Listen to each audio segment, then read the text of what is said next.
मकर लगन के लिए हम लगातार चर्चा कर रहे हैं। इस वीडियो में देखेंगे राहु की प्लेसमेंट अगर आपके सप्तम भाव में हो कर्क राशि में, तो यहाँ आपको राहु किस प्रकार से प्रभावित कर सकते हैं। देखिए, कर्क राशि का राहु वैसे उतना अच्छा नहीं माना जाता, लेकिन सप्तम भाव में राहु कहीं ना कहीं आपके लिए इंडिविजुअली बहुत अच्छा हो सकता है। इस प्रकार का राहु आपको बहुत ही ज़्यादा इमोशनल बनाएगा।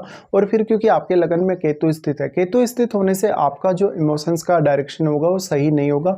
आपके इमोशंस है उन पर आपका कंट्रोल नहीं होगा। इस वजह से जीवन में बहुत ज़्यादा आप दुखी रहेंगे, अपने आप से भी और दूसरे लोगों से तो बहुत ही ज़्यादा। यहाँ राहु है तो आपका जो पार्टनर है वो आपको इजीली चीट कर सकता है, क्योंकि यहाँ जो साइन है वो चंद्रमा का घर है। चंद्रमा का घर होने की वजह से हर किसी के प्रति आपकी सद्भावना, हर किसी के प्रति आपका प्रेम प्रदर्शित होगा।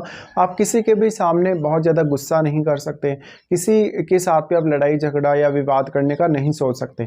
इसके साथ साथ यहाँ चंद्रमा आपके चार्ट में वास्तव में कैसे स्थिति में है ये भी आपको देख लेना होगा।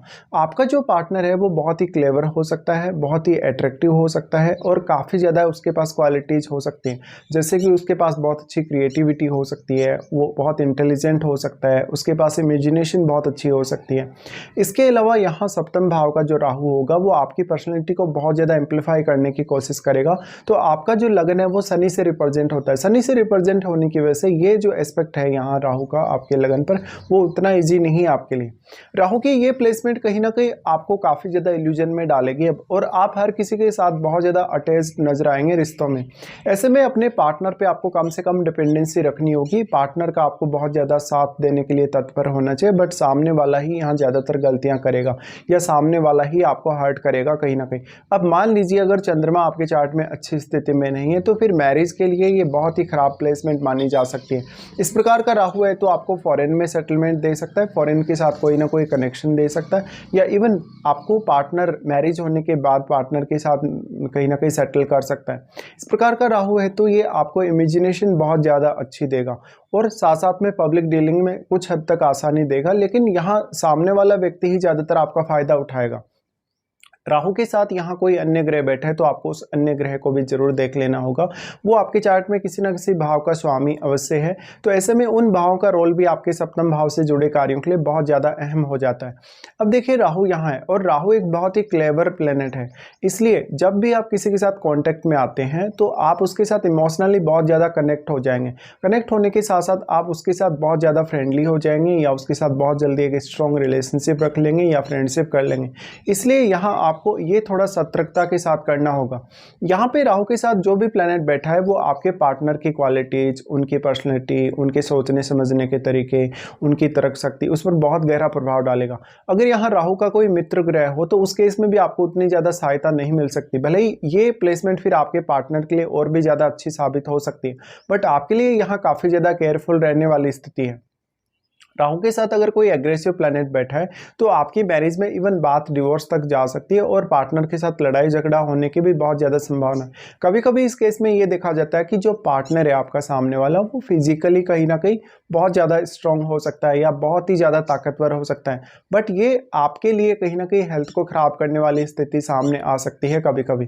इस प्रकार से राहु की प्लेसमेंट है तो ये आपको बहुत ही हाई इमेजिनेशन देगा, लाइफ में सक्सेसफुल होने की बहुत ज़्यादा चाहत देगा, लेकिन लगन का केतु आपको सही डायरेक्शन नहीं लेने देगा। इस वजह से आपको हमेशा ज़्यादा से ज़्यादा हार्डवर्क करना पड़ेगा और फिर वो हार्डवर्क भी आपके उतने ज़्यादा काम नहीं आएगा। तो हमेशा जीवन में आप दूसरों के लिए हार्डवर्क करते रहेंगे, आपका फ़ायदा दूसरे उठाते रहेंगे और आपको कभी भी धन संपत्ति के मामले में भी उतना ज़्यादा स्टेबिलिटी नहीं देखने को मिलेगा।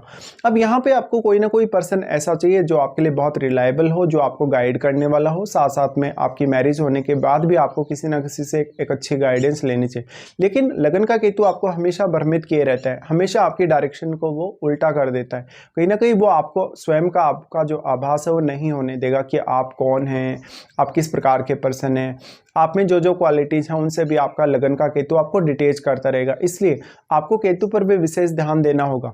राहु यहाँ से सबसे पहले अगर एस्पेक्ट्स की बात करें तो आपके 11वें भाव को एस्पेक्ट करते हैं, जहाँ वो मंगल के घर को एस्पेक्ट कर रहे हैं। ऐसे में आप सप्तम भाव से वो एक्सपेक्टेशन और ज़्यादा बढ़ा देते हैं।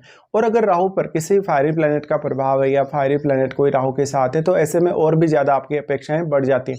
ऐसे में कभी कभी आपको ये लगता है कि आप मैरिज होने के बाद बहुत ज़्यादा सक्सेसफुल होंगे, या हो सकता है कि आपके पार्टनर की सपोर्ट से आप जीवन में बहुत ज़्यादा आगे जाएंगे, लेकिन होता इसके बिल्कुल विपरीत है।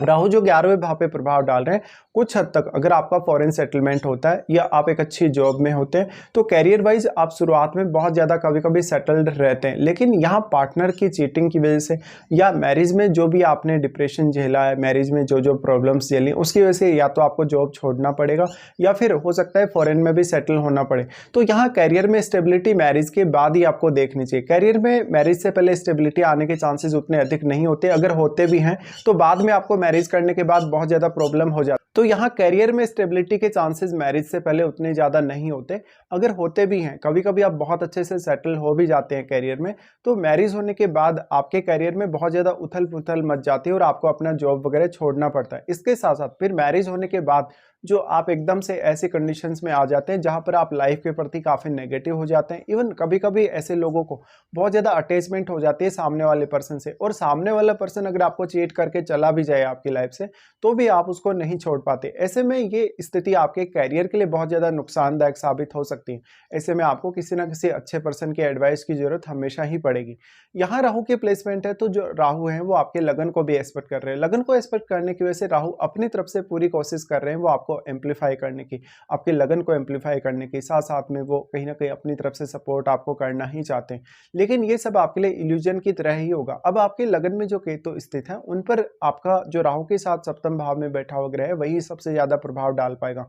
तो अब राहु के साथ बैठा हुआ ग्रह ही यहाँ आपकी कुछ हद तक मदद कर सकता है। लेकिन लगन का जो केतु है आपका, लगन का केतु हमेशा आपको स्वयं से डिटेच करता रहेगा, स्वयं को अंडरस्टैंड करने, स्वयं की क्वालिटीज को जानने में आप उतने ज़्यादा सक्षम नहीं होंगे। इसलिए हमेशा आपको स्वयं पर ज़्यादा से ज़्यादा फोकस रखना होगा और आपको स्वयं को जानने की कोशिश हमेशा ही करनी चाहिए हर कंडीशन में। अगर आपको लेकिन राहु की महादशा भी हो, आपको लगभग 25 या इसके बाद अगर दशा आती है तो ये आपके लिए बहुत ज़्यादा प्रॉब्लमेटिक समय हो सकता है। लाइफ में हमेशा आपको कितना भी ज़्यादा सक्सेस मिल जाए लेकिन उस सक्सेस का आभास आपको नहीं होने वाला, या लाइफ में आप कितने भी ज़्यादा धन संपत्ति पालें या जो कुछ आप चाहते हैं वो पालें लेकिन फिर भी आप असंतुष्ट ही रहेंगे। लगन का केतु है तो ये आपको काफ़ी आध्यात्मिकता की तरफ लेकर जा सकता है। ये स्थिति लेकिन ज़्यादातर आपको 45 या 45 की एज के बाद देखने को मिलेगी। राहु जो आपके लगन पर एस्पेक्ट कर रहे हैं, राहु भी हालांकि अपना प्रभाव डाल रहे हैं लेकिन राहु और केतु के बीच में 180 डिग्री का एंगल है, इसलिए राहु एक सीमा तक ही अपना प्रभाव केतु पर डाल पाएंगे। बट राहु के साथ जो बैठा हुआ ग्रह है आपके सप्तम भाव में, वो ग्रह अब राहु की क्वालिटीज की वजह से बहुत ज्यादा मल्टीप्लाई हुआ है, उसकी क्वालिटीज बहुत ज्यादा मल्टीप्लाई हुई है। तो वो ग्रह इतना ज्यादा सक्षम है कि वो आपके सप्तम भाव में तो अपना स्ट्रांगली प्रभाव डाल ही रहा है, बल्कि वो आपके लगन पर भी अपना काफी स्ट्रांग प्रभाव डाल पा रहा है। इसलिए कहीं ना कहीं वो यहाँ केतु को बहुत स्ट्रांगली प्रभावित करेगा और केतु के साथ बैठे हुए ग्रह को भी उसी तरीके से प्रभावित करेगा। इसके साथ साथ आपको राहु के साथ बैठे हुए ग्रह और केतु के साथ बैठे हुए ग्रह के आपसी संबंधों को भी देख लेना चाहिए।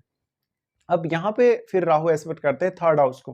थर्ड हाउस को जब राहु एस्पेक्ट करें तो ये जीवन में आपको हार्डवर्क बहुत ज़्यादा देता है, इवन ज़रूरत से भी ज़्यादा, क्योंकि आपका लगन भी कैप्रिकॉर्न है। इसलिए यहाँ हमेशा आपको एक सही डायरेक्शन में ही मेहनत करनी होगी। अगर आप गलत डायरेक्शन में जाएंगे, आपकी हार्डवर्क अगर गलत डायरेक्शन में जाएगी तो आप कभी भी सफल हो ही नहीं सकते। अगर थोड़े बहुत आप सफल हो भी जाएं तो एक समय बाद आपका मेहनत करने से मन उठ जाएगा। यहाँ पे राहु का जो थर्ड हाउस पे एस्पेक्ट है ये आपके भाई बहनों, इवन आपके रिलेटिव्स के साथ रिलेशनशिप को लेकर उतना अच्छा साबित नहीं होगा। जीवन में काफी सारा आपको ट्रेवल करना पड़ेगा, उस ट्रेवल का भी कभी कभी कोई ज्यादा लाभ आपको नहीं देखने को मिलता। राहु के एस्पेक्ट जो आपके थर्ड हाउस पर है उसकी वजह से शुरुआती कैरियर में आपको बहुत ज्यादा मेहनत करनी पड़ सकती है, इवन स्टडीज वगैरह में। और ऐसा राहु आपको काफी जिज्ञासु बनाता है, लेकिन जो आपका लगन का केतु वो आपको हमेशा परेशान करके रखेगा। तो इस तरीके से आपको विचार करना है। इसके साथ साथ आपको राहु के साथ बैठे हुए ग्रह को कभी भी इग्नोर नहीं करना चाहिए। हो सकता है आपको राहु की महादशा इस जीवन काल में ना हो तो भी राहु के साथ बैठे हुए ग्रह की भी आपको महादशा हो सकती है जिसमें राहु के प्रभाव भी आपको देखने को मिलेंगे। तो इस तरीके के कुछ प्रभाव आप लोगों के सामने आएंगे राहु के आपके सप्तम भाव में कर्क राशि में होते हुए।